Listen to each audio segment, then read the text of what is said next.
বিএনপির সাম্প্রতিক আচরণগুলো হয়ে উঠতেছে ভয়ঙ্কর রকমের ফ্যাসিস্ট। আমার পেজে এসে একজন বা দুইজন না, একাধিক মানুষ হুমকি দেয়, কেন বিএনপির সমালোচনা করি, খুন করে ফেলার হুমকি দেয়। আওয়ামী লীগও হুমকি দিত ইনবক্সে, আর প্রকাশ্যে ওরা হুমকি দিচ্ছে 32 নম্বর ভাঙার পরে, কিন্তু বিএনপির কোনো ভয় ডর নাই, প্রকাশ্যে হুমকি দেয়।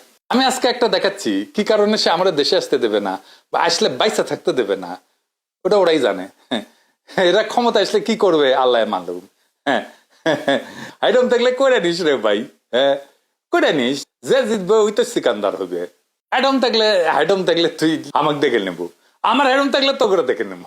এটাই রাজনীতি। রাজনৈতিক দল তার আশেপাশে বন্ধু রাখে, যারা ঠিক দল করে না কিন্তু একটা লুজ সম্পর্ক থাকে তাদের সাথে। আওয়ামী লীগের কাছে কিন্তু মাস্টার ছিল, সেজন্য আওয়ামী লীগ এতদিন রাজত্ব করতে পারছিল। বিএনপি সবাইরে শত্রু বানায়। এদের কর্মীদের রাজনৈতিক শিক্ষা এতই দুর্বল, এরা যখন দাবরানির উপরে থাকে তখন কেসো হইয়া থাকে, আর যখন ক্ষমতার গন্ধ পায় তখন নেকড়ে হইয়া ওঠে। যাই হোক, এগুলো নিয়ে আলাপ করবো পরে, নির্বাচন আসুক, ক্যাম্পেইন করে দেবো, দেখাই দেবো জনগণকে কাদের ভোট দিতেছেন, দেখেন কিছুই হবে না হয়তো, কিন্তু আমি খায় না খায় কন্টেন্ট বানাবো। শুধু আমরা যে গালিগুলো দিছে বিএনপির কর্মীরা, সেগুলো কম্পাইল করলে না 10টা এপিসোড হয়ে যাবে।